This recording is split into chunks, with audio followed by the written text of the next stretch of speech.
Welcome everybody to the fourth call in this series. I know a lot of you, not all of you. For those of you who don't know me, I'm Gil Friend. I'm CEO of Natural Logic Incorporated, a strategy firm that works with companies and cities to build powerful and profitable and resilient strategies for a very uncertain future.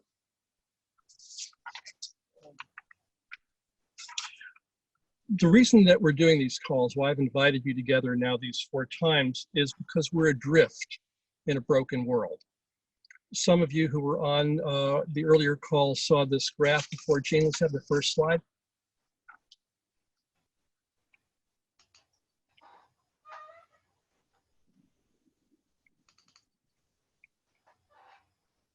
Next one.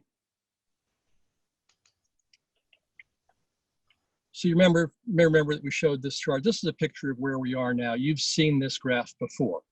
You know, the black line is the exponential growth, whether you think of that as growth in COVID cases or the hockey stick of the Silicon Valley startup or the expectations of Wall Street. There's this phenomenon of growth upon growth. The red line is more familiar from biology. This is the sigmoid curve, or the S curve, sometimes called the logistics curve, which shows how populations live and die in the real world. Growth that looks exponential for a while and then constrained by resources or predation or something else. The rising curve flattens out, or perhaps it flattens out more based on your actions. This is the graph for COVID. This is the graph for climate as well. Go to the next slide, Chief.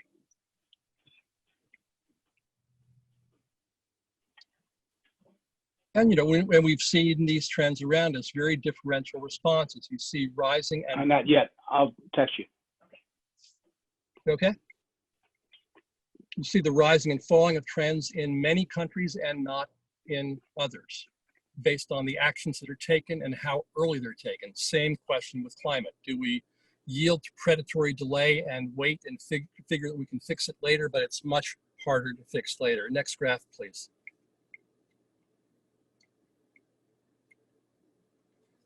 And so here we are. You know, we have the choice in both cases between business as usual and prevention and precaution.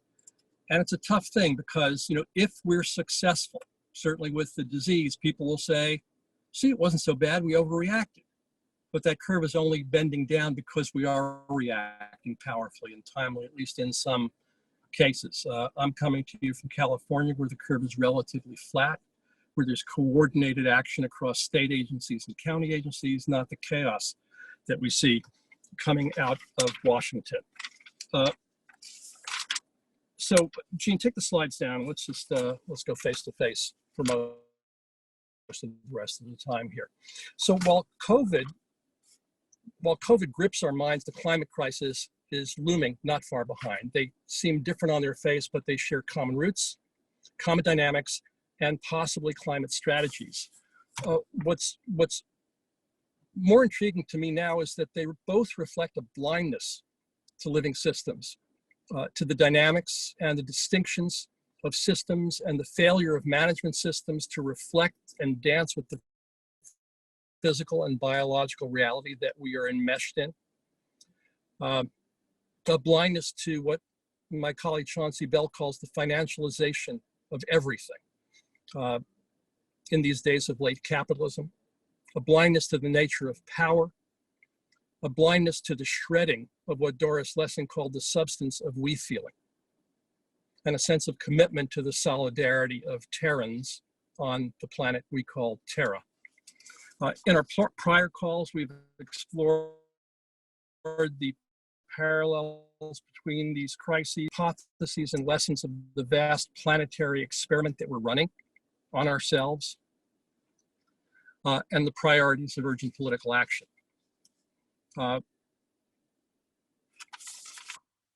So here we are, adrift in a broken world, and yet there are huge opportunities to bring something new forth, to bring forth something new. Let me say that in English. There are specific strategies that we can look. We'll talk more about that. Mostly what we're seeing, though, is fierce arguments, politicized arguments about virology and epidemiology and pandemic management, supported by a stunning lack of data and grounding of those arguments. And less visibly, but I think we all feel this, is a sense of innovation and an emergence of this sense of collaboration and substantive we feeling, of people working together, sensing something that's possible here. We talked about last time, that in Great Britain, only 9% of the population wants to return to pre-COVID. So we're here in a sense of profound wondering of what's coming at us, what might be next, what might be possible. How do we contribute to the shift in the futures that are coming at us? And so the invitation to these calls is about how to live with grace and calm and power, rather than panic and resignation and helplessness in this VUCA world. I've said VUCA a number of times. I haven't unpacked it. Anybody know what that stands for? Just raise your hand. Gene will pop your mic open.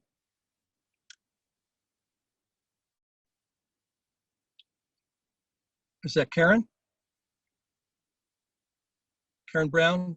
Gene, Karen, just open your mic. We seem to be having a little challenge here.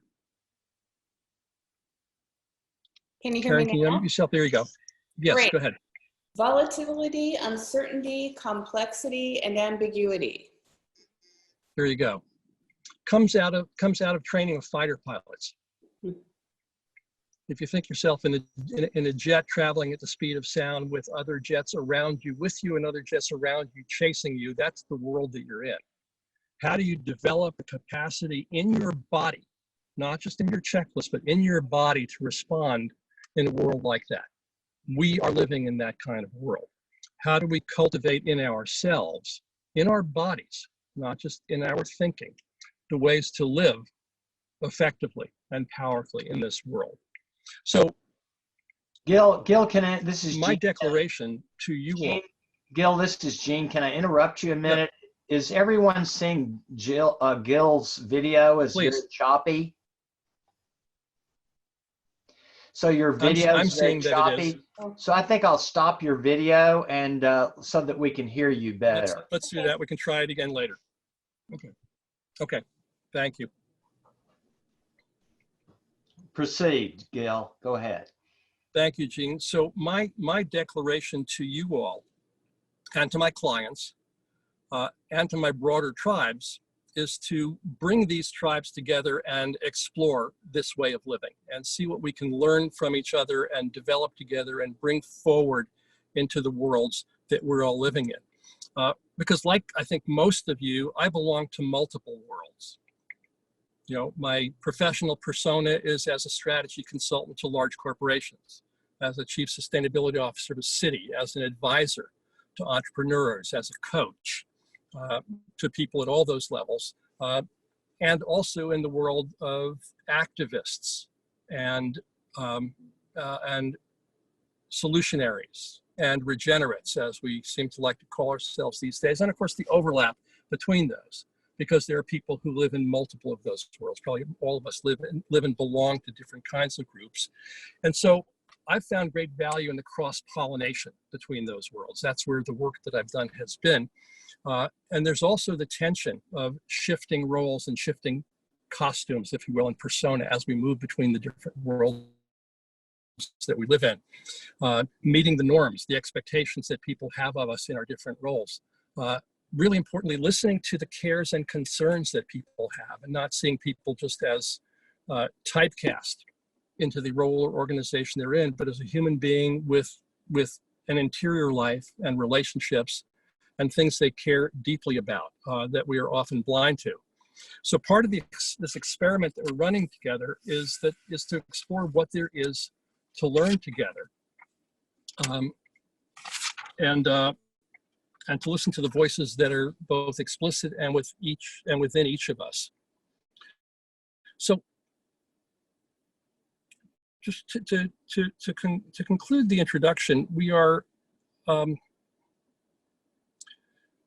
a VUCA world with regard to both COVID and climate, and let's say, just to make the point clearly, with regard to the human economy.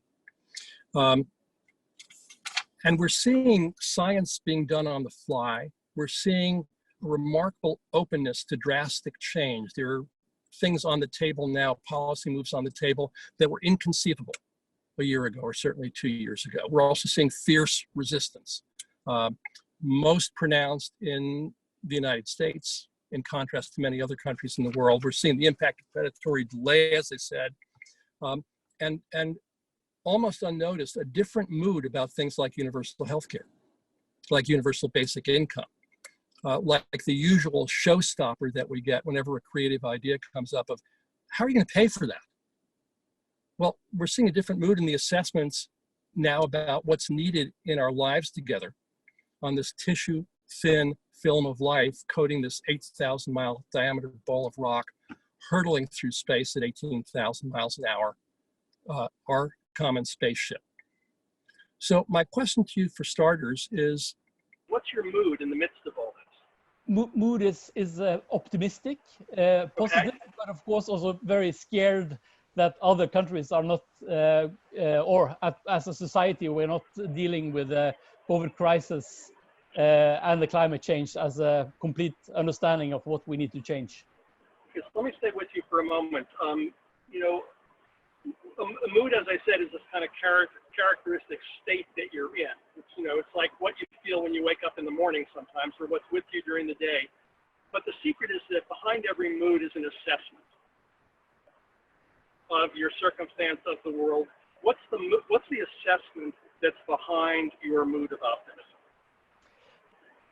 The assessment is that there is a lot of possibilities and hope, but we really need to get down to business in doing this right, because it could easily also just end up continuing the bad way it was, and that will lead to desperation. So doing it right, as you're saying Norway and some countries are doing with regard to COVID, but hardly anybody is doing with regard to climate. Yeah, and not when it comes to biodiversity, understanding of the whole. A long list. Okay, thank you, Nils. Gene, who's next? Sandra Bayer. What's your mood, Sandra?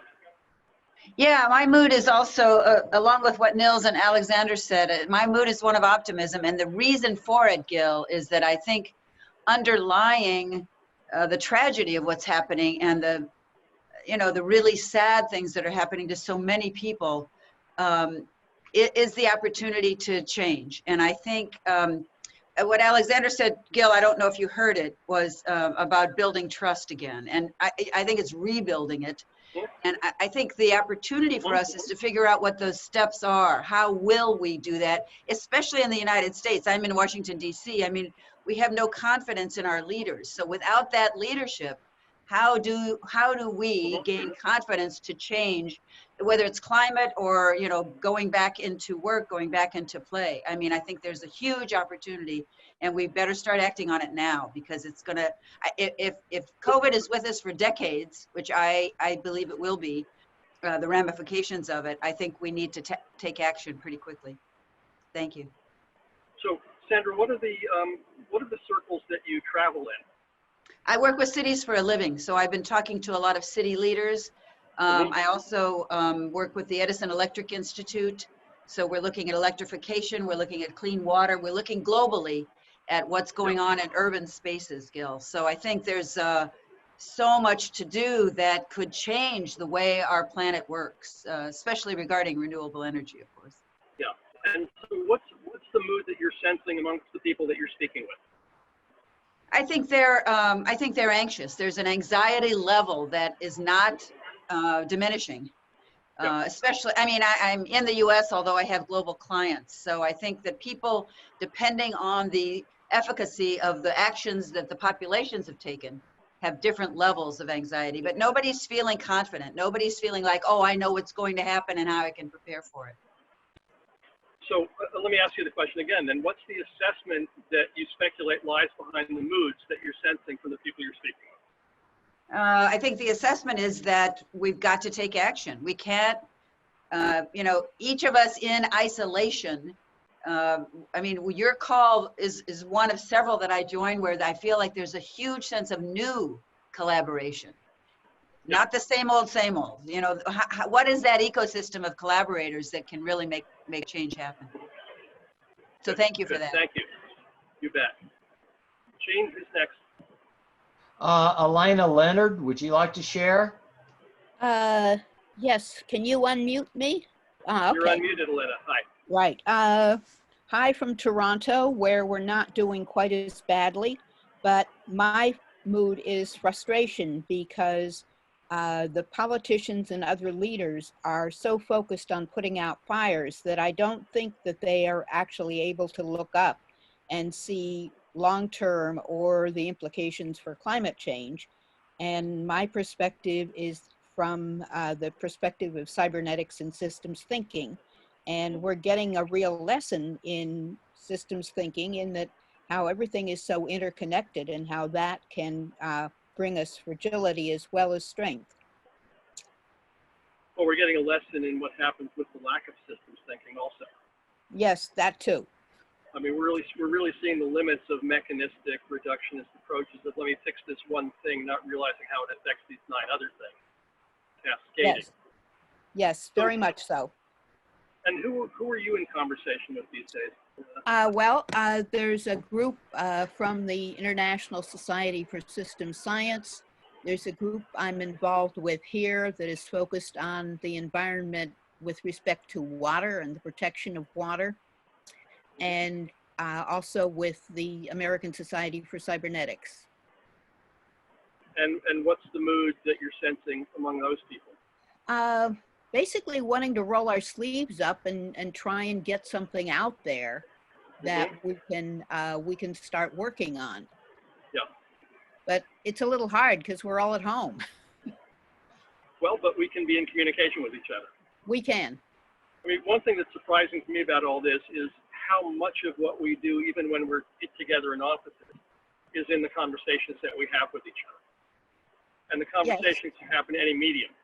It's different, you know, there's less bandwidth, we don't have pheromones, we don't have sounds and smells, but we can create, as we always do as humans, create worlds in the conversations that we have with each other, you know, with the requests and promises that we make to each other. Very true, it's all about conversation.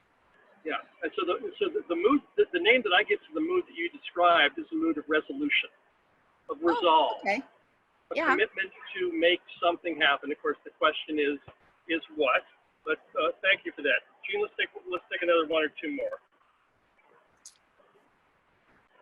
Thank you, Elena. Thank you. Welcome. Gene, who do you got next? Hi. Can you hear me? I'm unmuted. Yes, go ahead. Yes. Can you Yeah. So I'm from in Malta. We can hear you. Please, So please my introduce mood is. yourself. We don't see your name on the. Okay, there you go. Yeah. I'm Alistair Farrugia. I'm in Malta in the Mediterranean. My mood is, I would say, uncomfortable and disengaged because I'm not involved in any projects that are helping the environment or social justice or anything. That's because of my personal choices. I'm working on that. And uncertain and pessimistic, I would say, about the situation in general, because I think it's quite possible that once a vaccine is found, you know, we'll just go back to the same old politics and look at fossil fuels, you know, as a solution to getting out of the economic problems. It's quite possible. Yeah, I'll tell you, my concern is not that we go back to politics as usual, but that we stay stuck in politics as usual now. Oh. It's going to impede our ability to recover. Yeah. Yeah. So thank you, Alistair. Okay. Thank you. Amos White. Thanks. I'm pretty radically optimistic. Hi, Gil. Thanks, Gene. Pretty radically optimistic on what's going on. It's difficult being inside to acknowledge that. It's difficult for everyone and what's going on. Even hearing people on, I hate to say both sides of the fence, just acknowledging their own experience, the deniers who actually still really do believe a a lot of this is not happening. They don't see the death. They don't see the order of magnitude of to really connect with what's going on. And I think it's both tragic. It reminds me of the Vietnam War when, yes, I was a child, but I remember my mom pointing out to us how horrible it was seeing kids come back in coffins with flags over top of the coffins at airports. And they would show their faces on the bottom of the screen of the newscast. And she would, point out, notice how nine out of 10 of the kids in Columbus, Ohio, where I grew up, were all Black. And it didn't, make sense to me, but 20 years later in college, it starts to show you, who is involved in what conflicts and who is most impacted. And now that I'm looking at things now, not only the disproportionate impact of what's going on, but also people who don't make the connection for, not just for Black and brown communities, that one specific example, but just in the larger context, are because it doesn't impact them, they can maintain a very conservative and or denial worldview about what's going on versus a lot of other of us who have a more optimistic, or not optimistic, but have a different, sorry to say that, a different point of view to acknowledge the reality and the impact of it, There you go. and to have a sense of urgency. And But so, in terms of optimistic, you highlighted different. well, I was going to say in terms of optimistic, to highlight that, to get to the point, is that it's that we've been so sequestered that we are now coming through this grieving period, or some are entering into it, but we're coming out of, and some will come through this grieving period, and we'll be looking for hope. We're going to be looking for our independence. But we've also gone through a period of forced, due to nature, forced reflection, and this settledness that we've had to pay attention to what's going on, not just with ourselves in the human community, but I just got off another phone call where we're talking about the jackrabbits that nobody even knew existed on our island here of Alameda, that are coming out in droves on the far side where they used to be X number of decades ago. So people are making a connection to the earth that the smoke emergencies didn't do, and that Australia didn't do for them. They're starting to make that connection. And I think the more we can connect, if you will, natural solutions, whether it's planting a tree, which our initiative does, we're trying to get people to focus and bring them into the conversation by actually planting trees, something simple that they can do. But I think that's our opportunity, and there's going to be no better time to strike than when these, hate to say it, the stay-in-place orders are lifted. Let me jump in here, Eric, for a second. Please, so I like what you said about enforced reflection. Yeah. That's the phrase that's going to stay with me after this call. Have you been in conversation with folks who are not of your mind, who are not engaged with the things you're engaged in, who aren't expressing the concerns that you're expressing, who might be different political views than you? Have you been engaged in conversation with folks that are not listening to them on the telly, but actually talking with folks? Yeah, it's more difficult to have structured conversations, meaning meaningful conversation where there's a rapport. It's more an attack, and then it's more defense with compassion. So what's the mood that you're observing? On their side, or? In them. What is the mood you're observing in them? Yeah, you talk about a microscope. Give me one word. Give me one word.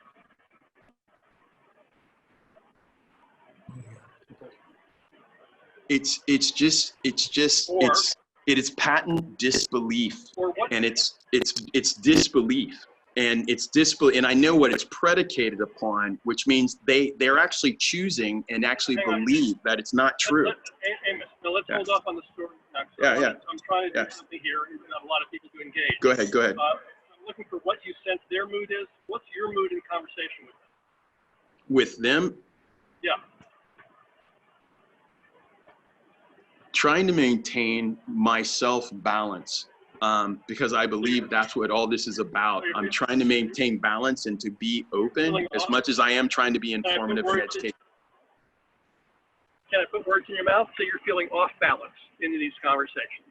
Oh, no, no, no, just the opposite. I'm trying to consciously in life, and more so in these conversations, be balanced and not be normally attacking, dominating, and trying to push my point based on some self-righteous notion, whether it's proved on science or not. I'm trying to give space emotionally for them to come in.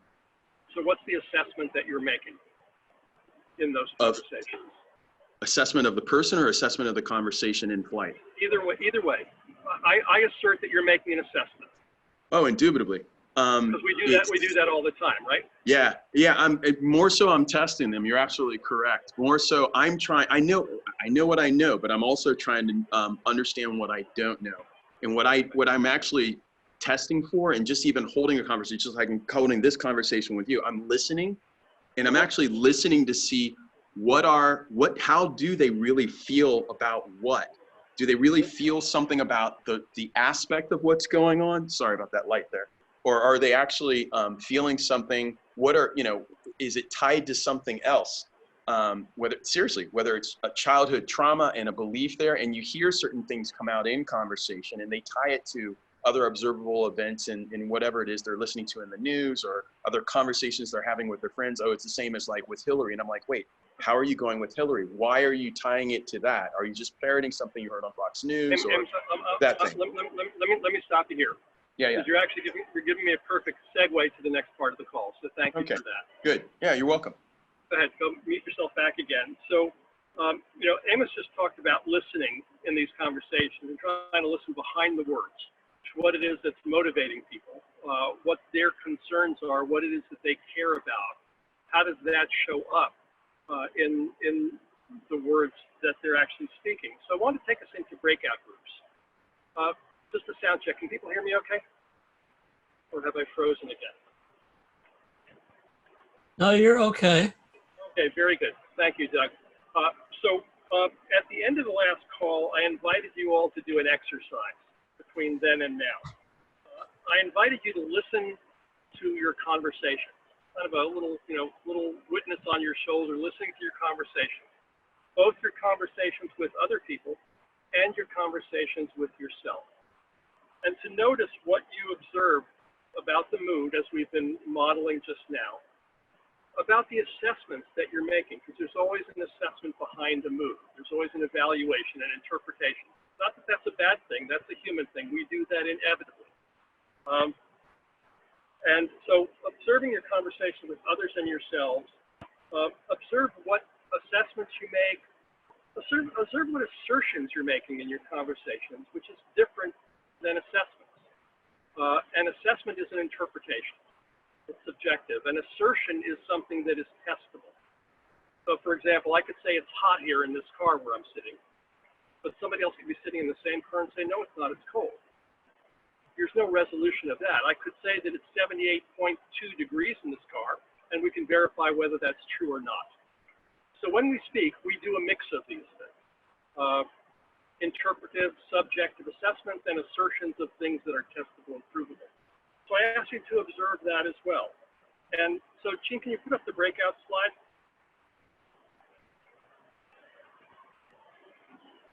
So we're going to, with the help of Zoom's magic, we're going to put you all into breakout groups. You'll be 3 in a group. We're going to ask you to select one of you as the timekeeper. We'll also assist with the timekeeping. I think not that slide, Gene. At least not that I can see. There's the breakout slide showing. Okay, if you guys are seeing it, maybe I'm not seeing it, that's fine. So we'll ask you to, 2 and 3, take 2 minutes total to yourselves, to each other, however you choose. And then we'll each of you take 4 minutes each to reflect on these questions. What did you listen? What did you hear? What did you observe in these conversations, both with other people and interior to yourself? What assessments and assertions and declarations did you observe? What insights may have appeared? And what potential has this disclosed for you? So we'll do that for about 20 minutes. questions about the exercise? And can you add the questions to the chat so that we can be mindful of Raise what they your are? hand and Gene will call on you. I suggest you jot them down on paper. In the breakouts, you won't be able to see the main chat. Things about Zoom. And we'll figure out how to handle that better next time. Phil's audio is too low. Sorry, Javine. Is this any better now? We don't see anything. Nothing. Can you hear me? Let's just raise In my here, audio. we can't see any screen. Okay, so Gene, over to you. What's happening with our slides? I took the slide down. Oh yeah, put it back up, please, if you would. The breakout Okay. slides.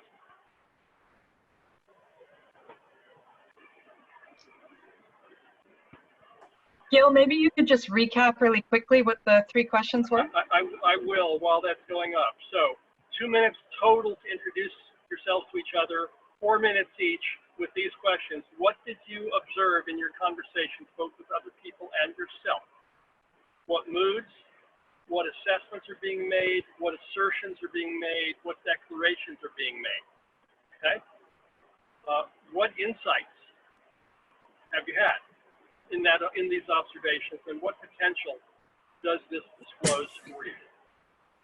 Okay? That, or as near as you can, we'll try to pop these questions into the messages to the breakout groups. I'm not sure we can pull that off. The slide is useless. The slide is unmeaningful. Sorry, it's not working. I apologize for Sorry. that. It's the aspect again, is too low. Just jot this down. What did you observe in your conversations with others and yourself? What assessments and assertions and declarations did you observe? What insights appeared? And what has this disclosed for you? Take 20 minutes to the breakout groups. We'll come back together and discuss. Okay? Gene, take us away. So how is the breakout supposed to happen? Yeah, no one's explained how to break out. We have Okay, to so adapt on the fly here, guys. So I will, can you hear me now? Can you hear me? This is Gene. Yeah, we can hear you. I'm putting you in breakout groups. You'll be in groups of 3, and that will take me just a minute to do that. You'll be in groups of 3 or 4. So, okay, I'm creating those rooms now. Once this notice comes up, you will have to choose to enter a breakout room. Okay, here it comes. This is a Zoom feature. Just let it run its magic. Okay, all the rooms should be opening now.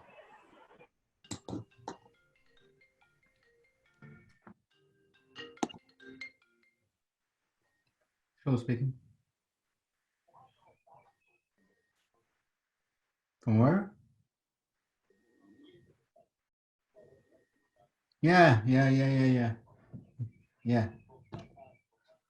Yeah, so I'm in the middle of a meeting now, but yeah.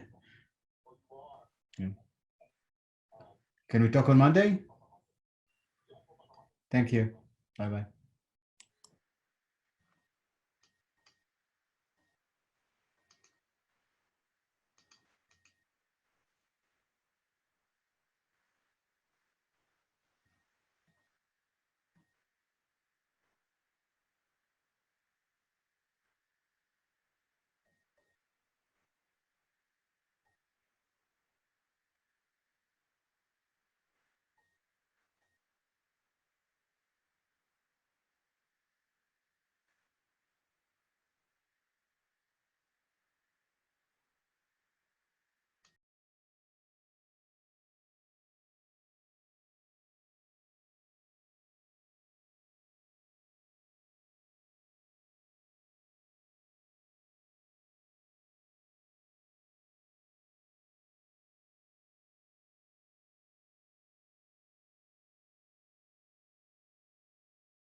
Okay, welcome back, everybody. I hope that was enriching for you.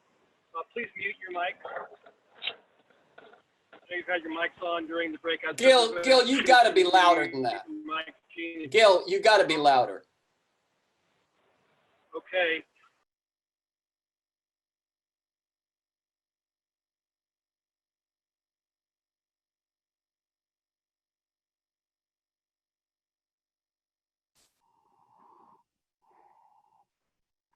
Yeah, we lost you, guy. I'm not hearing anything.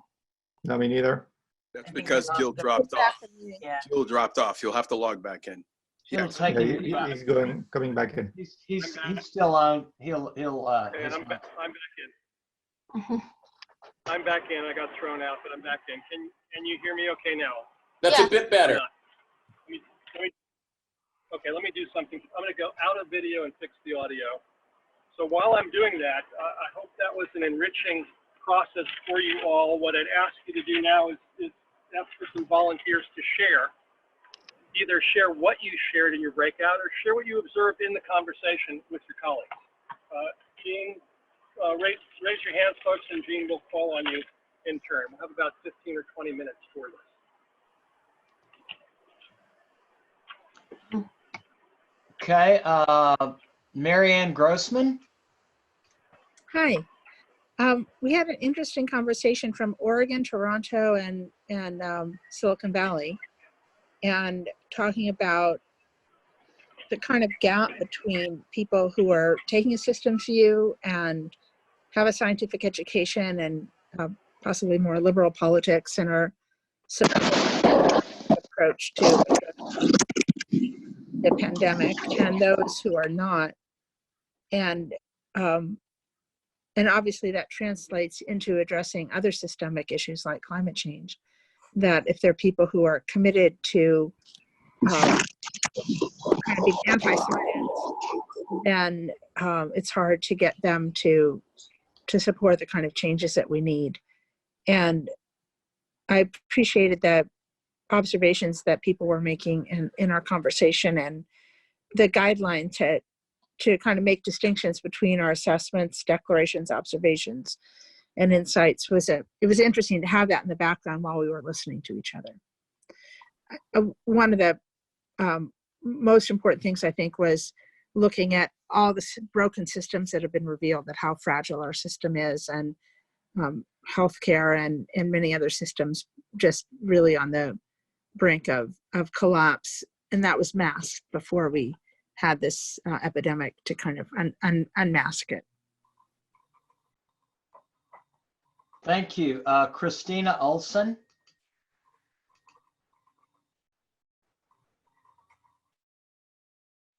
So it'll be noisy. So I'll just really quickly.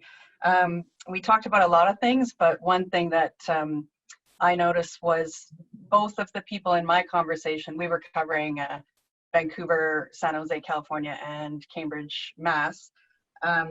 But both of them have a martial arts background. So then we were very briefly at the end talking about martial arts sort of being a redirection, sort of an assessment of what you're carrying with you, and the energies, and then a redirection of that, sort of a leverage point to see opportunities. So I just wanted to flag that.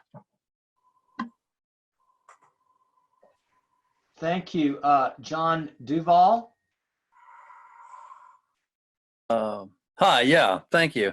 I was with Stuart and Bruce, three white males living in the Bay Area of California, which is funny. Two of whom had roots in New York City in their early years. So anyway, our conversation, I think, revolved around hope and hopelessness. At least two of the three of us expressed a certain amount of fatalism and hopelessness about our situation. And yet we said that doesn't really impact our activism or our willingness to continue working and benefit of the greater good. We were also all, I think, pretty tuned into a lot of the same sources of information. We mentioned John, let me interrupt you there for just a second, if I could. So when you're talking about hope and hopelessness, so that's a mood. Those are two moods. We all recognize them all. We're all in and out of them, all the time in our lives, and especially now. But on the theory that there's an assessment lying behind that mood, What is giving rise to the? What is giving rise to them? What are the assessments that say hopeless, or the assessments that say hopeful? The assessment. You still hearing me? Yes. I think, you know, all of us are fairly conversant with the science behind climate change and fossil fuel depletion.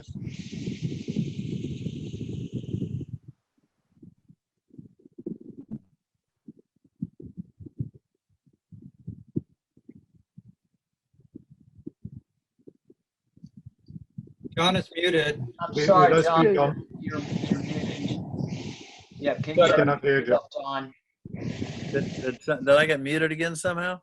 Somehow you did. We hear you now. Keep going. Okay, well, I think that our assessments involve, among the three of us, a pretty deep understanding of the science of climate change and fossil fuel depletion. And therefore, you know, we don't see anything on the horizon that even resembles anything that might really be called a solution to these problems, with the growing population of the world and maldistribution of resources and economic means and so on. So, but we also agreed that our sense of hopelessness hasn't limited our willingness to continue to be activists and continue to reach out and try to speak our truth to our audiences, whichever those are. And so, you know, we even things like Buddhist teachings about life and death were invoked and things like that. So yeah, so if either Stuart or Bruce wants to jump in and expand on what I just said, I'd welcome that. Thank you. Thank you, John. David Schronbrun. David? Yes, thank you. Alexander and I had a really productive discussion. It turns out that both of us live between two worlds politically. He deals with both environmentalists and hard right individuals, and I myself do collaborative work with anti-tax groups in my environmental work. I have been wondering for some time now, what the hell do libertarians think when they reject having masks and reject staying home? You know, I truly don't get it. And one thing that came up that I thought was quite profound was that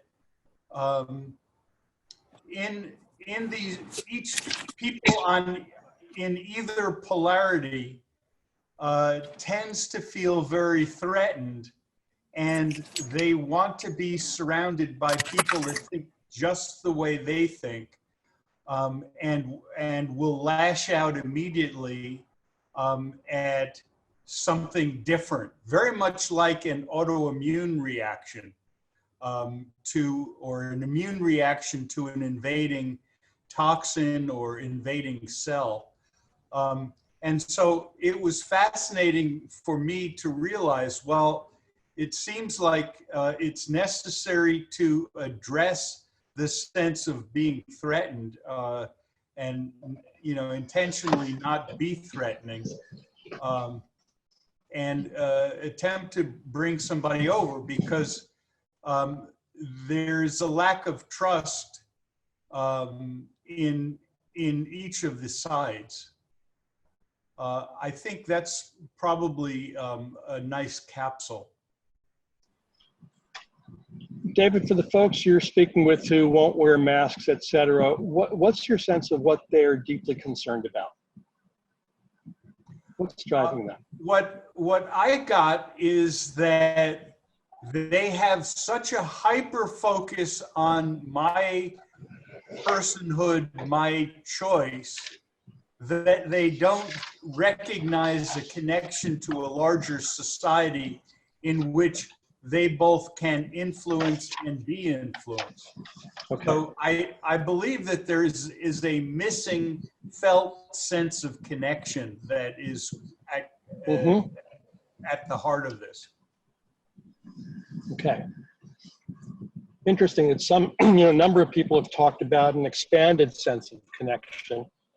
Other people are feeling a real lack of connection. Yeah, Okay, and thank you, David. I have observed for a long time. I have thought that republicanism is a birth defect that in which one emerges into the world with no affective connection to others. Well, and that's, I think it's clear that's true of some Republicans and very not true of others. So there's part of the opportunity for But us. as a quick generalization. Yeah. Well, and it's easy to do that, and that's one of the places we trip up. All of us on all sides trip up by making quick assumptions about the others. I talked last week or last call about a relatively new friend of mine who is a dyed-in-the-wool Republican, in fact, a conservative Republican, and heartful and thoughtful, and we have conversations together that frankly neither of us have with anybody else, and they generate something new. Now, I'm not saying that it's common or universal, but I've had that experience, and it gives me a sense of possibility. Could I cultivate more conversations like that? Could we cultivate more conversations like that? Because one of my assumptions in all this, and some of you have heard me share this story, is that when you can get people together, whether two over coffee or Zoom or in a living room or over Zoom, or as we used to do, in large groups together, and can get past the positions, the declared political positions that we each live in, and start to peel the onion of what's the concern behind that position, and what's the concern behind that concern about when, what's the concern behind that? It's like the Toyota 5 Whys process, their total quality system. Remarkably, in situation after situation after situation, we find at the bottom of the stack common concerns. Very different senses of what to do about them. Hang on, David. Very different senses of how to move in the world to resolve those concerns. Very different strategies of how to take care of those concerns, but yet a very common sense of concerns. And that's one of the places where I draw some real solace and sense of possibility. David, thank you. Let me go on and take one more person. I want us into wrap up. Thanks very much for sharing. Yeah, why don't you put it in the chat, okay? I will. Everybody can see it and get it there. Thank you, David. Gene, you got one more queued up? William Elbring. Yeah. Hi, William. Hi. Had a lively conversation with our breakout. I want to get this notion out there because I think it's important. I have been in conversation with many friends, most of whom tend to agree with me. And what I have realized ever more clearly because of the COVID virus is here we have a threat which will kill you dead, and one that demands a certain high level, a high percentage of agreement from the population, or will keep the virus going. We can't even get past the COVID deniers. We can't even persuade the relatively small percentage of people to get with the program and see how their behavior affects the entire herd. So once I tumbled to that, I realized, woo, we have a real political challenge in front of us, and I don't think our current strategy is working very well. At least it hasn't for the last 30 or 40 years.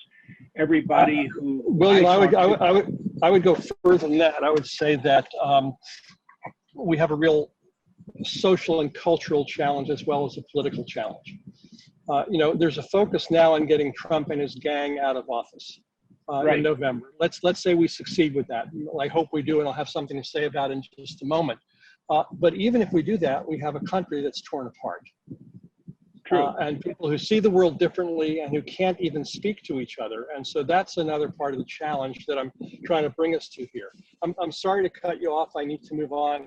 That's all right. A hard stop in 8 minutes, but thank you for raising that. Yeah, let me do one sentence. One of the challenges that's ahead of us. One sentence. Let me do one more sentence. We can't expect to achieve the results we're seeking by doing the same thing harder. There you go. Thank you. Good transition, and that's why we're here. So so it takes us to the question of, well, what do we do? We do at levels of our individual lives, our communities, our cities, the companies that we work for, perhaps run the investments that we make. How do we start or continue or strengthen our ability to live our values in powerful and effective ways in all these realms that we're in? On the theme of the conversations we've been having, I know that a lot of us don't have relationships with people on the quote other side, or don't have opportunities to be in those conversations. But one opportunity we do have is to listen to other media sources, is to read broadly. Most of us, most of the time, talk with people, like William said, who tend to agree with us. But exposing ourselves to broader experiences and listening deeply, listening not to the position or the attitude, but to the concerns behind it, is one of the doors that I think opens things up here. For each of us individually, it's a place to start. Obviously, we can vote our values, not just in the elections, but every day, every time we drop $1 on the counter. Well, there used to be counters, now it's a click on a screen. Every time we spend $1, we're voting, and we're voting for a future. So we need to do that in all those realms. Listen for cares and opportunities in our conversations with other people. Watch your mood. Lisa, I'm sorry I don't have time to call on you now, but Lisa Friedman spoke about the rapid changeability of mood that she's noticing. I think many of us live there. But she also talked about beginning almost every conversation, including with your clients, by asking people, what's the world you want? And a number of you have talked about this desire, this sense now that something is possible, this desire for something different. And that's an opening to have in a conversation with anybody, even people who you think differ from you strongly, but may surprise you. And it's a powerful opening to find something like that substance of we feeling that we've talked about before. Jean, would you bring up the slide of my offer to you? We've now had 4 of these calls. I know some of you have been on all of them, some have joined for the first time, but this is something that I've been hosting since the middle of March as a contribution into the mess that we're living in. Go forward one, please. There we go. So I'm going to continue to host these calls. These are large, open calls. They're approximately bi-weekly. They will continue to be free. We're obviously still learning how to do these, both technically, but also organizationally. So I invite you to continue to participate in these conversations if they're valuable and meaningful for you. And I would invite you to invite other people who you think would be a contribution or benefit by participating. Don't blast these out to your list. I request that you make one-to-one invitations so that we are together our filters about who comes in to this conversation and can share in these in a meaningful way. Second, I've talked in prior calls about some reading to do together. I've mentioned in particular the book Down to Earth by Bruno Latour, and Democratic Action, Entrepreneurship and Solidarity by Spinoza and Flores and Dreyfus. I'm going to start some deep reading groups. These will probably meet weekly for an hour. They'll be small so that we have the time for a high level of participation, probably 10 to 20 people.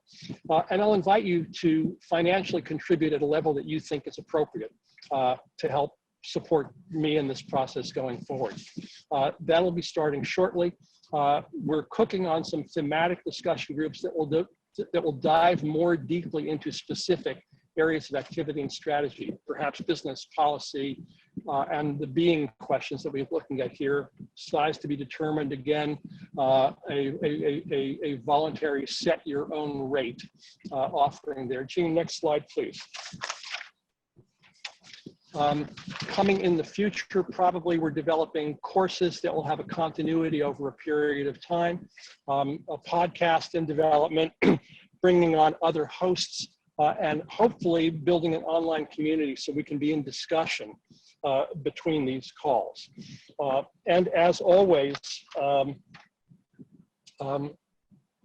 I offer individual coaching both to people and to teams, strategic advisory services to companies and organizations, and a growing set of tools in collaboration with Daniel Aronson at Valutas, Martin Malmros at Sustain Online in Finland, and others. So those are all coming. Next slide, please, Jean. I've made some offers. I want to make requests of you as well, and we'll talk more about requests and offers and promises in coming weeks. We'll be sending out a survey this afternoon. Please watch for that if you can. Give us your feedback. Your comments help us shape future calls. Almost a quarter of you responded last time, which is a stunning response rate. And so watch for that. I'd really appreciate and value your observations on this call and how to make them more productive and fruitful for you. I see that Sandra just posted contact information in the chat. If you want to be in touch with each other individually, please put yourselves in there now. We'll also be looking for people to join the team to help us produce future events of this sort. It's a lot of work, surprisingly. Today technically was not what I wanted it to be because of some unforeseen circumstances, but we would very much welcome having a team that could build this out into a substantial and ongoing platform that serves all of us. And last slide, Jean, please. And then going forward, please, if you don't already, follow me on LinkedIn or Twitter or Facebook to see my thinking in between these calls. If you're not already on the Natural Logic mailing list, natlogic.com, you can join there, and that will be one of the places where we'll announce these calls in the future, although all of you who have participated will get a direct email from me as well. Here you have the links for the two books that I mentioned. Jean's going to put these in the chat so you can take them away there. You can save the chat reminder by clicking the three dots at the lower right-hand corner of the chat screen. We've talked a bit about politics today. I want to point you again to Path to Blue Victory, a very cogent strategy about how we win top of the ticket to the bottom of the ticket, White House, Senate, Congress, state houses, governorships, and so forth, with a list of websites of action points where you can step in, and whether you have all the time in the world or just 5 minutes a week, can do something meaningful. Last but not least, an immediate concern that my wife Jane just brought to my attention this morning. There's an effort to get emergency funding to the Postal Service so that there will be funding to enable vote by mail in October, November, in the event that we can't vote physically by then. This is critically important. Please have a look there and support that if you are able to. So you have this in the chat. We're right about at 1:30. I want to thank everybody. I'll go back on my video here for a moment. I want to thank everybody for your participation, and your thoughtfulness in this call, and of course for everything that you're doing in the world. We need each other in this, and for our own sustenance, and to build that sense of we feeling in the world to enable us to build the world we want. Thank you so much. I'll see you next time.